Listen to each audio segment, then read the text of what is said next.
반갑습니다. 그야말로 봄비가 오고 있습니다. 시끄럽지 않고 잔잔하게 내렸는데 대지가 촉촉하게 젖어 들어갑니다. 봄비 하면 성령의 비가 생각이 납니다. 여러분은 봄비 하면 뭐가 생각이 나십니까? 비가 오면 생각나는 그때 그 사람, 신사동이 생각나면 참 곤란합니다. 주님이 오늘 무자리에 우리를 부르셨기 때문에 우리 믿음의 교제하는 믿음의 식구들끼리 함께 인사하십시다. 반갑습니다. 잘 오셨습니다. 또 반대편에 있는 분이 이렇게 인사하실까요? 주의 이름으로 환영합니다.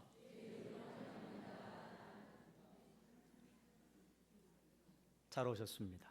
오늘 또 오랜만에 오신 분들도 있으시고 한동안 교회를 나오지 않으셨던 분들이 또 와서 앉아 계시고 그리고 오늘 또 처음 뵙는 얼굴도 있으시고 참 잘 오셨습니다. 이 자리에 오게 된 것 하나님의 인도하심인 줄로 믿습니다. 오늘 우리가 함께 나눌 말씀이 파송하시다. 예수님께서 제자들을 파송하셨어요. 그런데 이 파송이 예수님의 것으로 끝나는가, 사도들의 것으로 끝나는가, 아니 우리에게도 여전히 동일하다 하는 말씀을 함께 나누려고 해요. 우리는 지난 2주간 종료주일, 또 고난주간, 부활절 의미 있는 시간들을 보냈습니다. 그리고 부활하신 하나님, 부활하신 주님 승천하시면서 제자들에게 마지막 명령을 주셨는데 그것이 오늘 우리가 읽은 본문이에요. 이것을 우리는 지상 대명령이라고 합니다. 얼마나 위대한지 지상에서 가장 큰 사명이다. 우리에게 주신 사명 가운데 이보다 더 큰 사명이 없다. 그래서 우리는 마태복음 28장 19절에서 20절을 전도라고 그렇게 그동안 생각을 했어요. 전도라고 한다면 한자로만 우리가 풀이를 하자면 도를 전하는 것 아니에요. 그래서 도를 어떻게 전할까? 말로 도를 전하기도 하고 우리의 삶으로 도를 전하기도 하고 그래서 말로 도를 전하기 위해서 전도 폭발 훈련 같은 훈련을 통해서 어떻게 구체적으로 주의 말씀을 전할까? 뭐 이런 훈련을 하고 그리고 우리의 삶으로 도를 전하기 위해서 우리가 작은 예수로 살기 위해서 몸부림을 치지 않습니까? 그런데 여러분 아십니까? 우리가 읽은 본문에 전도하라고 하는 말이 한마디도 없습니다. 물론 이것을 넓게 이해하면 전도하라고 하시는 말씀으로 이해할 수 있어요. 그런데 본문이 말하고 있는 것을 본문이 우리에게 주는 그 말 그대로 한번 이해를 해보자 그 말이에요. 본문을 있는 대로 우리가 보자고 한다면 중요한 동사가 나오는데요. 19절과 20절에는 동사가 하나밖에 없습니다. 그게 뭐냐? 제자 삼으라는 거예요. 그 다음에 우리 한글 성경에 동사처럼 보이는 단어들이 가라고 하는 것과 세례를 베풀라고 하는 것과 가르치라고 하는 것, 뭐 지키게 하라고 하는 것 이런 것들이 동사처럼 보이는데 사실은 분사입니다. 그래서 이것들은 동사를 수식을 해주어요. 그러니 19절과 20절에서 아니 오늘 우리가 읽은 본문에서 가장 중요한 단어는 무엇이냐? 제자 삼으라고 하는 것입니다. 제자 삼으라고 하는 것을 돕는 단어들이 몇 가지가 있는데 그 첫 번째가 가라고 하는 거예요. 가라고 하는 것 사도들 마음대로 간 게 아니에요. 파송한 분이 있어서 파송을 받았기 때문에 간 것입니다. 본인이 자원하는 마음으로 갔는데 그 전에 파송하는 분이 있으셨어요. 그래서 자원하는 마음 이전에 파송의 주체가 먼저입니다. 주님께서 보내셨어요. 보내신 이유가 뭐냐? 세상에 가서 뭘 하라고 사도들을 보내셨느냐? 제자 삼으라고 보내신 것입니다. 우리가 세상을 향해 가야 한다는 것에 많이들 익숙해져 있습니다. 세상을 향해서 왜 가야 되느냐? 제자 삼기 위해 가라 그 말이에요. 전도와 제자 삼으라고 하는 것을 비교하면요, 이게 대단히 큰 차이가 있습니다. 이걸 전도의 지상 대명령이라고 이해를 하면요, 다른 사람을 인도해서 교회에 데려다 주면 사명 끝. 그런데 제자 삼는 건요, 거기서 끝나지 않습니다. 그건 또 자세하게 뒤에 가면서 나오니까 잠시 후에 살피겠습니다. 그러면 이제 어떻게 제자를 삼을 것인가 하는 것을 설명한 것이요, 뒤에 있는 두 단어들입니다. 한번 따라 하실까요? 성부와 성자와 성령으로 세례를 베풀라. 제자 삼는 첫 번째가요, 세례를 베푸는 것입니다. 우리가 얼마 전에 세례식을 했는데 그 세례식으로 이해하시면 곤란합니다. 요즘 우리가 하는 세례식은 이렇게 믿는 식구들이 다 있는 자리에서 축하하는 자리 아니에요? 그런데 초대교회 세례식은요, 그런 자리가 아닙니다. 초대교회 세례식은 비장한 자리예요. 왜 그러냐? 나 그동안 다른 것을 주인 삼고 있었는데 예수님을 나의 주인으로 모십니다. 그 신앙의 고백을 수많은 사람들이 보는 앞에서 하는데요, 그 자리에는 믿는 사람들만 있느냐? 믿지 않는 사람들도 있습니다. 그러니 믿지 않는 사람들, 특별히 유대교 교인들이 봤을 때 예수 믿겠다고 고백했어? 너 한번 두고 봐. 이 자리가 세례식이었어요. 그러니 당시의 세례식은요, 사람들 앞에 자기의 신앙을 고백하면서 그리스도의 죽음에 연합하는 자리였습니다. 나 이제 죽습니다. 주님이 십자가에 죽으신 것 내 죽음으로 받아들입니다. 이걸 우리 시대의 말로 표현을 한다면 사람들 앞에 공적인 자리에서 나 예수 믿습니다, 자기를 드러내는 것, 신앙의 고백을 하는 것이 성부와 성자와 성령의 이름으로 세례를 베풀라고 하는 이 시대의 해석으로 이해하면 될 것입니다. 그러니 제자 삼기 위해서 무엇을 하느냐? 공적인 신앙의 고백이 있어야 합니다. 사랑하는 여러분, 여러분은 공적인 자리에 신앙의 고백을 하십니까? 회사에서, 직장에서 친구들을 만날 때, 또 공부하는 학생들은 학교에서 여러분 그리스도인이라고 고백을 하세요? 그 고백이 있어야 제자예요. 또 제자 삼기 위해서 무엇하라고 하시느냐? 따라 하십시다. 내가 분부한 모든 것을 가르쳐 지키게 하라. 그래요. 주님께서 우리에게 분부한 모든 것 가르쳐 지키게 하는 것, 이게 제자 삼는 것입니다. 그러면 가르치는 내용이 무엇이냐? 주님께서 우리에게 분부한 모든 것이에요. 주님이 우리에게 분부한 모든 게 뭡니까? 말씀이에요. 가르치는 내용, 배우는 내용은 말씀이에요. 그러면 가르치는 목적, 배우는 목적이 뭡니까? 지키게 하는 데 있습니다. 우리 성경의 지식을 늘리는 데 목적이 있는 게 아니라 그걸 삶으로 살으라고 하는 게 목적이에요. 내가 분부한 모든 것을 가르쳐 지키게 하라. 이 말씀은 지킬 때까지 가르치라 하는 의미가 있습니다.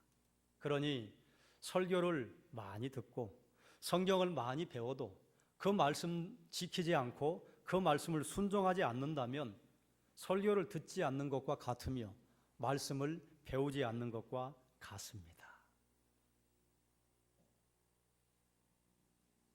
배운다고 하는 것이 어떻게 드러날까요?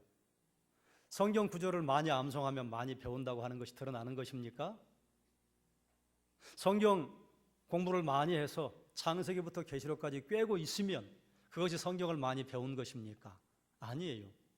성경이 우리에게 말씀하시는 배움은요, 삶의 변화로 드러날 때 완성되는 것입니다. 진정한 배움은 삶이 변하는 것으로 드러납니다. 그렇기 때문에 삶이 변하지 않는다면 배운 것이 아니라 그 말이에요. 우리가 주의 가르침을 배우는 목적은요, 예수까지 자라는 것입니다. 사도 바울은 이것을 그리스도의 장성한 분량으로 자라기까지라고 하는 말로 표현을 했습니다. 주님에게까지 자라는 것입니다. 이걸 또 다른 말로 하면 우리가 작은 예수가 되는 것입니다. 그러니 우리는 물어야죠. 여러분 스스로에게 묻는 물음 제가 대신 물어드리겠습니다. 여러분에게 예수다움이 있습니까? 여러분이 살아가는 삶의 현장에서 예수의 향기가 드러나십니까? 제자가 되었다면 생각이 바뀌고 말이 바뀌고 행동이 바뀌어야 합니다. 그러니 여러분의 마음과 입과 귀와 손과 발이 예수를 드러내고 있습니까? 여러분, 성경을 많이 배우면 그러면 예수를 닮을까요? 이러면 어떻습니까? 많이 배웠는데 다른 사람들을 괴롭게 하고 많이 배웠는데 교회를 어지럽게 한다면 예수 닮은 사람일까요? 아니에요. 예수 닮은 사람 아니에요. 예수 닮은 사람은 누구인고 하면 변화된 사람입니다.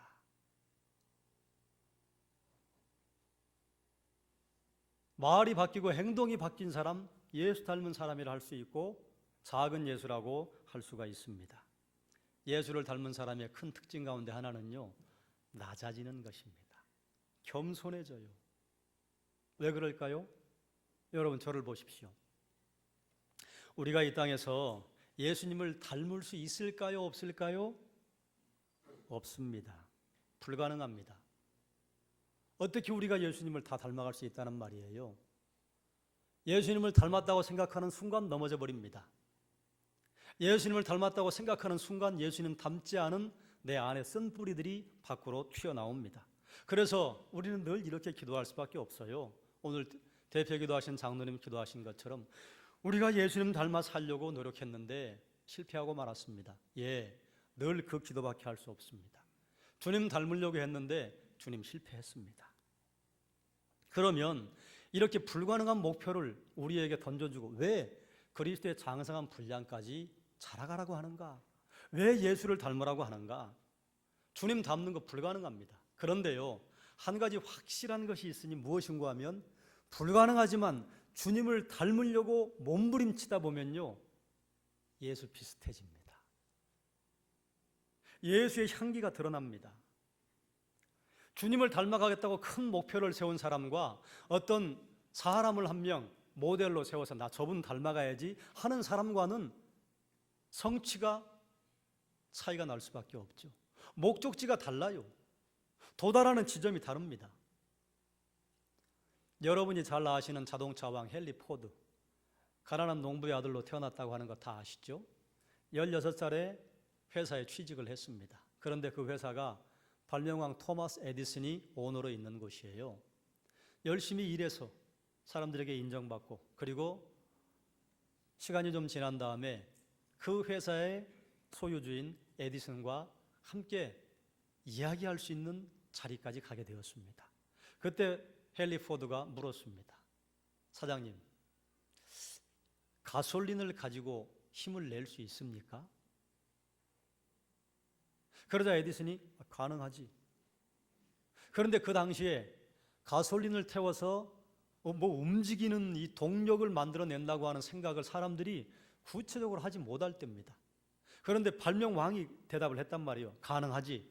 그래서 그날부터 헨리 포드가 자동차 엔진을 만드는데 전력 투구합니다. 1년이 지났습니다. 실패했습니다. 2년이 지났어요. 또 실패했어요. 3년이 지나고 5년이 지나고 10년이 지났는데 연거푸 실패했습니다. 12년이 지나도 실패했습니다. 13년째 엔진을 만들어냈습니다. 그래서 우리가 지금 얼마나 많은 덕을 보고 있습니까? 아무도 가솔린을 태워서 자동차 엔진을 만들 거라고 생각하지 못하고 있을 때 큰 목표를 세웠어요. 그리고 그 목표를 향해서 한 2년을 했으면 우리 같으면 포기하지 않겠어요? 10년을 실패하고 12년을 실패해도 포기하지 않았습니다. 13년째 성공을 했기에 망정이지. 아마 저는 이렇게 생각합니다. 아마 포드가 20년을 실패했다면 그 사람은 그걸 접어버리고 포기했을까? 그러지 않았을 것이라고 생각을 합니다. 반드시 가능할 것이라고 믿었기 때문에 성공할 때까지 시작한 겁니다. 성공하는 사람들의 공통적인 특징이 있답니다. 성공할 때까지 계속 시도한답니다. 실패는요, 성공을 위한 어머니로 삼는 거예요. 포기한 사람들의 공통적인 특징이 뭔지 여러분 아시죠? 실패하기 전에 포기해버리는 겁니다. 아니, 성공하기 전에. 그러니 그들의 사전에는 성공이라고 하는 걸 볼 수가 없어요. 예수 그리스도 닮아가는 거요, 계속 실패합니다. 그런데 언제까지 우리 해야 해요? 성공할 때까지 하는 거예요. 예수님 닮으려다가 실패했어요. 다시 성공 기대하면서 시도하는 것입니다. 또 실패해요. 그렇다고 여러분 실패한다고 여러분을 정죄하시면 안 됩니다. 왜 그래요? 나도 너희를 정죄하지 않는다. 누구의 말씀이에요? 주님의 말씀이에요. 그런데 우리가 나를 정죄할 수 있습니까? 안 됩니다.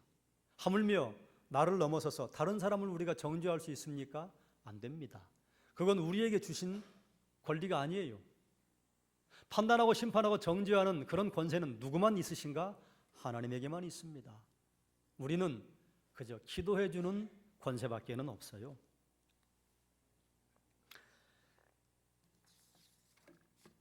사랑하는 여러분, 그렇기 때문에 우리가 불가능한 줄 알지만 예수를 닮아가라고 자꾸 성경은 우리에게 채찍질을 하는 거예요. 우리가 예수 닮아가기 위해서 좀 신앙이 경륜이 있고 하나님 앞에 껴있으려고 하는 분들은 노력을 하는 것입니다. 그러면 이제 또 생각을 해봐야 할 문제가 하나 있습니다. 누가 제자입니까? 여러분 제자이십니까? 훈련 받은 사람이 제자인가요? 훈련 받지 않아도 제자인가요? 예수 믿으면 다 제자입니다. 예수 믿는 순간 제자로 태어납니다. 그런데 제자 노릇을 하기는 아직 미숙한 제자예요. 그래서 자라가야 해요. 어디까지요? 예수 그리스도까지. 아이가 태어났습니다. 아이 사람이에요? 아니에요? 사람이에요. 그런데 사람 노릇을 할 수 있어요? 없어요? 사람 노릇 못해요. 누가 키워야 해요? 부모님이 키워야 해요. 우리가 예수 그리스도 믿음으로 고백을 하면요, 구세주로 고백을 하면 우리는 제자로 태어납니다. 그런데 아직 제자 노릇을 못하는 미숙한 제자예요. 자라가야 돼요. 여러분, 교회 오는 것 구원받기 위해 오십니까? 구원받았으니까 교회 옵니까? 구원받았으니까 교회 오는 거예요. 여러분, 구원받기 위해 신앙생활을 혹시 하십니까? 나 구원받아야지 그래서 말씀 보고 기도하고 기도해 오고 그러세요? 아니에요. 구원받은 사람이 신앙생활을 하는 거예요. 제자가 된 사람이 제자로 자라기 위해서 신앙 고백이 필요하고 주의 말씀으로 가르침을 받는 것이 필요합니다.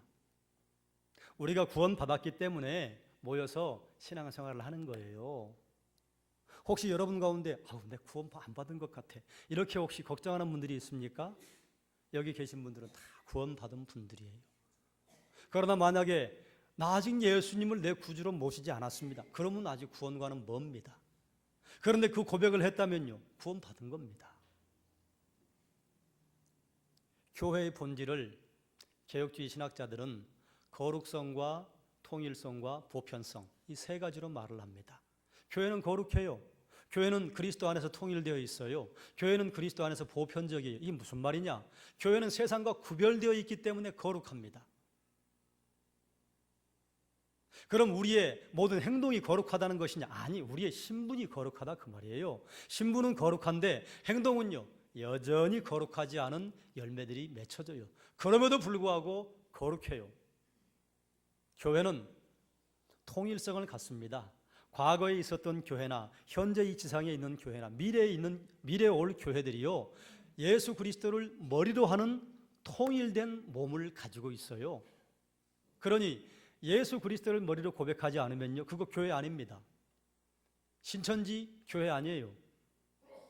하나님의 교회라고 교회자를 붙여가지고 횡포를 저지르고 있는 장길자의 무리들 교회 아니에요. 문선명 통일교 교회 아니에요. 어디가 교회예요? 예수 그리스도를 머리로 고백하는 무리들이 교회예요. 교회는 보편적인 성질을 갖습니다. 과거에 있었던 교회나 현재 있는 교회나 앞으로 올 교회들이요, 모두 하나예요. 그리스도의 자녀, 그리스도의 몸, 하나님의 자녀라고 하는 것으로 하나입니다. 그런데 이 교회가 누구 위에 세워져 있느냐? 사도들의 터 위에 세워져 있습니다. 그래서 교회는요, 특별한 성격을 하나 또 갖는데 그게 사도성입니다. 사도성이 뭐예요?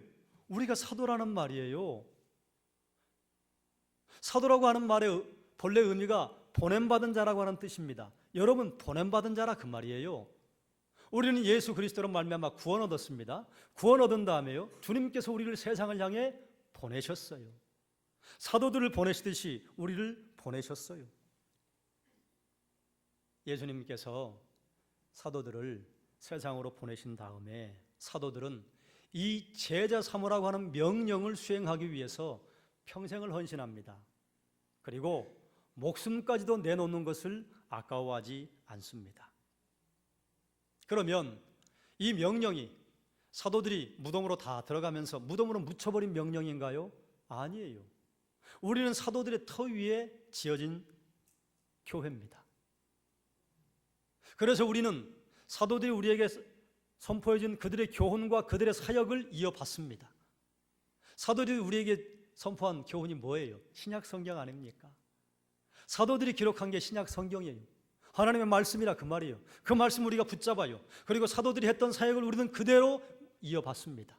사도들이 했던 사역이 뭐예요? 나가서 복음 전한 거예요. 나가서 수많은 사람들을 제자로 만든 거예요. 예수는 주라고 선포한 거예요. 예수는 주라고 선포하면 죽인다고 하는데도 그게 사실이기 때문에 선포한 거예요. 세상의 모든 민족을 제자로 만들기 위해 나가서 세례를 주고 주님께서 우리에게 분반 모든 것을 가르쳐 지키게 하라고 하는 이 사역은요, 교회에도 지금도 나에게도 여전히 주어진 주님의 지상 대명령입니다. 주님께서 우리를 세상으로 파송하셨습니다. 주님께서는 신약 시대에 이 땅에 입고 오신 그 육신을 가지고 사역을 하시고, 지금은요 교회라고 하는 옷을 입으시고 주님께서 이 땅에서 일을 하십니다.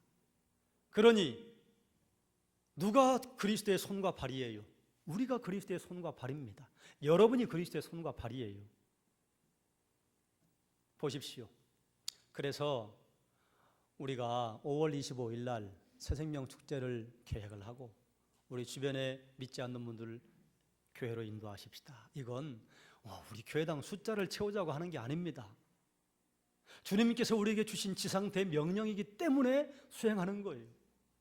그래서 여러분이 누군가를 인도하다가 뭐 과천에 사는 분이나 상계동에 사는 분이나 아니면 저 김포에 사는 분을 여러분이 인도하셨다면 우리 교회당으로 오게 할 필요 없습니다. 가까운 교회 가십시오. 그런데 그분이 부득불 나 당신 있는 교회 갈랍니다. 그러면 오라고 해야죠. 우리는 새생명 축제를 하는 것이 우리 교회 숫자를 늘리자고 하는 게 아니라 그 말이에요. 믿지 않는 사람 하나님 백성 되게 만드는 것, 이게 주님께서 우리에게 원하시는 지상 대명령이기 때문에 우리는 그걸 수행하는 겁니다. 열심히 기도하고 인도한 다음에 너무 멀어요. 그러면 가까운 데로 교회를 인도해 드리는 겁니다. 우리가 사도들의 터 위에 세워졌다. 그게 우리 지금 교회가 갖는 사도성이에요. 우리가 사도라 그 말입니다. 사도들이 지금 우리 눈앞에 나타난다면 얼마나 감격스럽겠어요? 감격스러워할 것 없습니다. 옆에 있는 한 분이 사도성을 갖는 교회라 그 말이에요. 주님께서 이 땅에 남기신 유산이 있습니까? 주님께서 이 땅에 남기신 것 하나도 없습니다. 예수님께서 성경 말씀을 기록하신 것도 없고 책을 남기신 것도 없고 기념비를 만든 것도 없고 기념물을 남기신 것도 없어요. 그런데 이 땅에 남기신 것 오직 하나 있습니다. 그게 뭔 줄 아십니까? 12명의 제자입니다.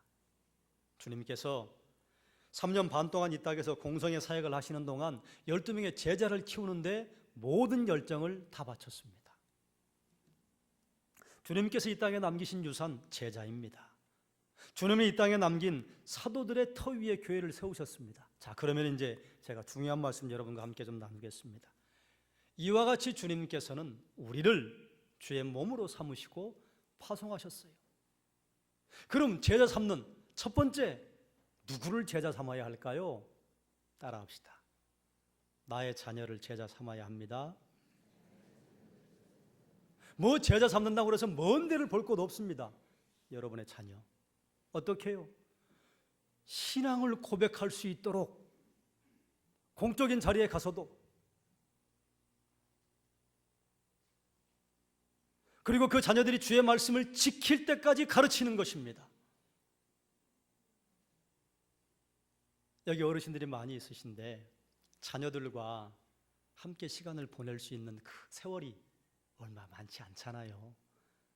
눈 깜짝하면 지나가 버리잖아요. 그런데요, 하나님은 그 자녀를 부모에게 맡기셨습니다. 얼마나 놀라운 하나님의 섭리입니까? 이 기회를 놓치면 안 됩니다. 이미 놓쳐버리시는 분들은 어쩔 수 없고, 아직 여러분 슬하의 자녀들이 남아있다면요, 이 시간을요, 자녀를 제자 삼는데 여러분 최선을 다하십시오. 자녀를 제자 삼으려면 어떤 일이 먼저 선행돼야 하는 줄 아십니까? 내가 제자 되어야 합니다. 부모인 내가 공적인 자리에서 먼저 신앙을 고백할 수 있어야 하고, 부모인 내가 주의 말씀을 지키면서 살아봐야 자녀를 제자 삼을 수 있습니다. 이렇게 황금 같은 시기, 하나님이 자녀를 나에게 주셨을 때 이 자녀 어떻게 할 것이냐? 자녀들이 함께 있을 그때 최선을 다해 목숨 바쳐 하나님 백성 되도록 가르친 다음에 떠날 때가 되면요, 떠나보내야 합니다. 그런데 한국의 수많은 어머니들은요, 그때 주의 말씀으로 가르치지 못했어요. 그리고 안 떠나보내요. 군대를 갔다 와도 못 떠나게 만들어요. 결혼을 해도 못 떠나게 만들어요. 날개 달고 날아가려고 하면 날개 부러뜨려 버려요. 안 된다, 내 옆에 있어라. 하나님이 우리에게 자녀를 주신 이유는 주의 제자로 만들어라. 신명기에 있는 말씀 아니에요. 우리가 주의 말씀을 먼저 배우고, 우리가 주의 말씀을 먼저 따라 살고, 앉을 때든지 누웠을 때든지 길 갈 때든지 집에 있을 때든지 주의 말씀을 가르쳐라. 그래서 장성에서 떠날 때가 되면 떠나보내야 됩니다. 여러분 한번 생각해 보십시오. 예수님께서 제자들을 파송을 하려고 하실 때에, 예수님 지금 이 말씀을 하실 때 제자들이 제자 노릇 할 만할 때였습니까? 아니었어요. 제자 노릇 할 거라고 상상할 수 없는 수준의 제자들에게 내가 너희를 파송한다 보내셨어요. 보낼 때 그냥 보내신 게 아니라 성령의 권능을 입으면 너희가 예루살렘과 사마리아, 유대와 사마리아와 땅끝까지 이르러 내 증인이 될 것이다. 증인되는 순서가요, 땅끝이 먼저가 아닙니다. 예루살렘이 먼저, 내 집안이 먼저예요. 그 다음 온 유대와 사마리아와 이렇게 퍼져나가는 것이지, 가운데는 그냥 쏙 비워버리고 먼 데로 먼저 떨어져 나가는 게, 그게 성령의 권능받아 일하는 게 아니라 그 말입니다. 제자화를 어디부터 해야 되느냐? 내 가정이에요. 그리고 자녀들이 창성해도 다 어린아이 같죠. 아이고 나가서 사람 구실할까? 그래도 내보내야 됩니다. 여러분 40 먹고 50 먹은 자녀가 문제를 일으켜가지고 아버지 어머니한테 와가지고 좀 해결해 주세요, 이러면 어떻게 해요? 그때가 되면 부모님 나이가 많으셔서 감당 못 하잖아요. 그런데 10대 20대 때 시행착오를 하면요, 그때 웬만한 시행착오는 부모님이 뒷감당해 줄 수 있는 겁니다. 내보내야 됩니다. 내보내려면요, 내보낼 때 후회 없이 하기 위해서 나와 함께 살고 있는 그 시간 목숨 바쳐 주의 제자로 만들어야 합니다. 혹시 여기 교사들이 있으십니까? 아이를 가르치는 교사들이라면요, 여러분 하나님이 여러분에게 그 아이를 1년을 맡기셨습니다. 황금 같은 시간입니다. 언제 그 아이와 함께 1년을 보낼 수 있겠습니까? 지금밖에 없어요. 어떤 교사는 그 시간을 황금과 같이 보내고, 어떤 교사는 그 시간을 대충 보내고, 어떤 교사는 그 시간을 그저 시간만 때우다 보냅니다.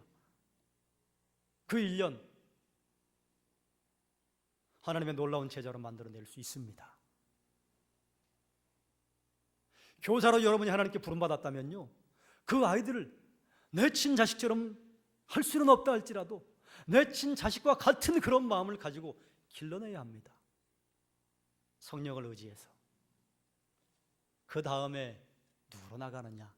그 다음 이웃에게 나가는 것입니다. 그리고 모든 민족에게 나가는 거예요. 사랑하는 여러분, 파송, 주님이여 부모라면 가정으로 우리 파송하십니다.